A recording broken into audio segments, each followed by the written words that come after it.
ሰላም ጤና ይስጥልን። እንዴት አላችሁ? እንዴት ቆያችሁ? ለድምፅ ጥራቱ ይቅርታ እየጠየቅኩ እንግዲህ ዛሬ ላይ ሆሳዕና ነው። እንኳን አደረሳችሁ 2018 ዓ.ም የሆሳዕና በዓል። እንግዲህ ሆሳዕና ቃሉ የዕብራይስጥ ሲሆን ትርጉሙም አቤቱ እባክህ አሁን አድን፣ እባክህ አሁን አቅና ማለት ነው ይላሉ አባቶች ሲተረጉሙት። ይህም ቃል በመዝሙረ ዳዊት መዝሙር 117 በቅንፍ 118 ከቁጥር 25 ላይ ተጽፎ እንደሚገኝ ነው እንግዲህ የሚገልጹት። እንግዲህ በጥቅሉ ሆሳዕና ልመናንና ምስጋና የቀረበበት ቃልም ነው ይላሉ። እንግዲህ በሆሳዕና ትልቁ ነገር ምንድነው? እሱ ጌታችን ኢየሱስ ክርስቶስ በአህያ ተጭኖ ወደ ኢየሩሳሌም መግባቱ ነው።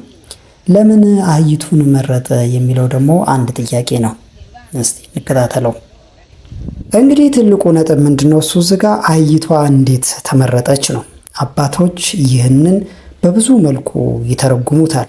በብዙ መልኩም ሚስጥርን፣ ምሳሌነትን ያስተምሩበታል።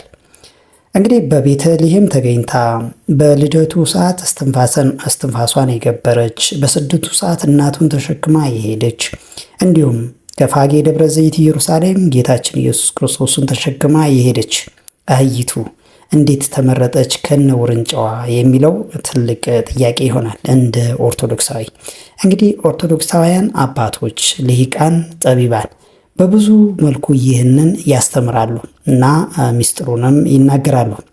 ለምሳሌ ይላሉ የመጀመሪያው አህያ ቂም አትይዝም፣ ቂም የላትም ይላሉ። ስለዚህ ይቺ እንስሳ ብትመረጥ ምንኛ መልካም ይላሉ።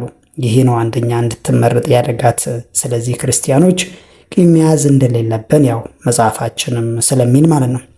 ሌላኛው ደግሞ አህያን የመረጠበት እንግዲህ አህያ ብትሮጥ አትቀድምም፣ ብትሸሽም አታመልጥም ነው።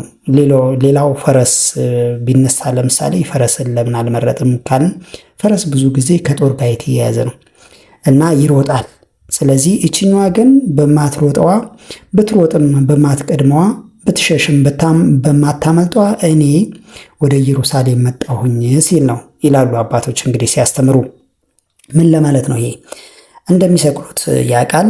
ይህንን እያወቀ በዚችኛዋ በደካማይቱ ሮጣ በማታመልጠው አህያ መጣሁላችሁ ሲል ነው ይላሉ አባቶች። እንግዲህ ሌላኛው ደግሞ አህያ ከበቅሎ ጋር ሲነጻጸር በቅሎ የራሷ ማንነት የላትም። አህያ ግን የራሷ ወጥ የሆነ ማንነት አላት። እንግዲህ በቅሎ ብዙ ጊዜ ከመናፍቅም ጋር ትመሳሰላለች ይላሉ አባቶች። እንግዲህ ሌላው ደግሞ አህያ ስትበላ አፈርና ጥሬ አንድ ላይ ተደባልቆ ቢሰጣት በከንፈሯ ጥሬውንና አፈሩን ለይታ አጣርታ ነው የምትበላው። ይህ ጸጋ አላት። ስለዚህ እኛ ክርስቲያኖችም ለምንሰማው ለምናየው ነገር ስለምንማረው ነገር አጣርተን መማር ማወቅ አለብን የሚል አንድምታ እንዳለው ያስረዳሉ። ሌላኛው ደግሞ ከበላችን በኋላ አህያ አታመሰኳም። እንግዲህ አጣርታ ነው የምትበላው፣ አጣርታ ነው የምትበላው። ስለዚህ እኛም እንደዚህ ሁሉ በትክክል መስማት አለብን። እንደገና ደግሞ በትክክል መማር አለብን። የተማርነውንም በተግባር መዋል አለብን ሲል ነው ይላሉ እንግዲህ አባቶች ሲያስረዱ። ሌላኛው አህያ ብትበላ አትጠግብም።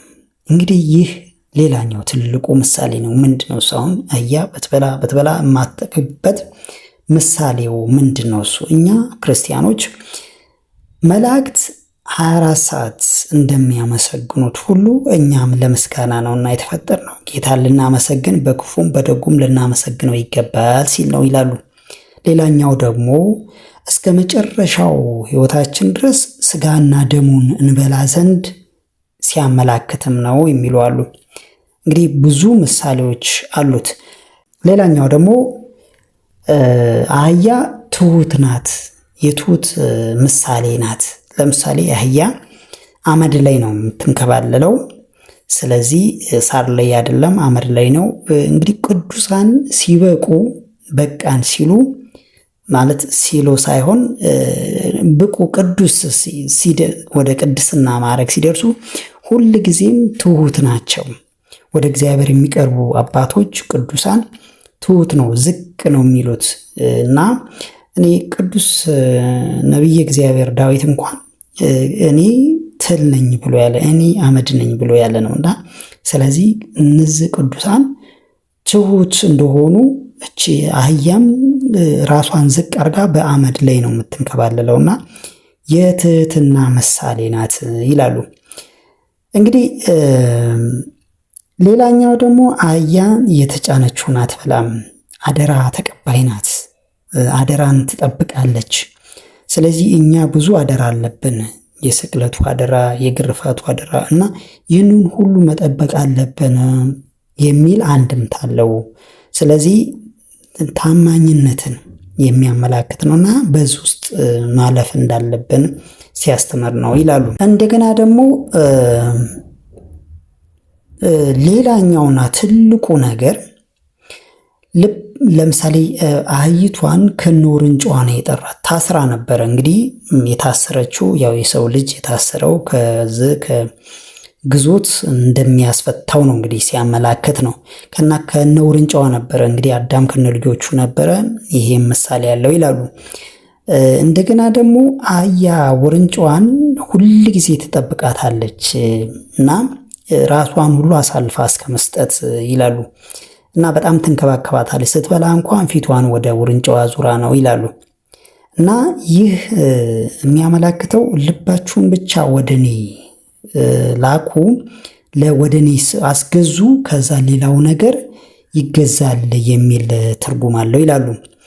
እናም በፍቅር ውስጥ አህያን ግልገሊቱና እናትየው በፍቅር የተጣመዱ ናቸውና በዚህ ውስጥ ያለው እግዚአብሔር ነው ብሎም ያጠይቃል ይላሉ። እንግዲህ አባቶች ሲያስተምር የፍቅር አባት ነው የመጣው እና ወደ ፍቅር ለመሳብ ነው የመጣው ይላሉ። እንግዲህ ብዙ ሌሎች ትርጉሞች እንዳሉት ነው እንግዲህ አባቶች እያስተማሩ ያሉት። እንግዲህ ከሞላ ጎደል እኚህ መምህር ካስተማሩን ትምህርት ላይ ቀንጨብ አድርጌ የወሰድኩት ነው። ምናልባት የተመቻችሁ እንደሆነ ተስፋ አድርጋለሁኝ።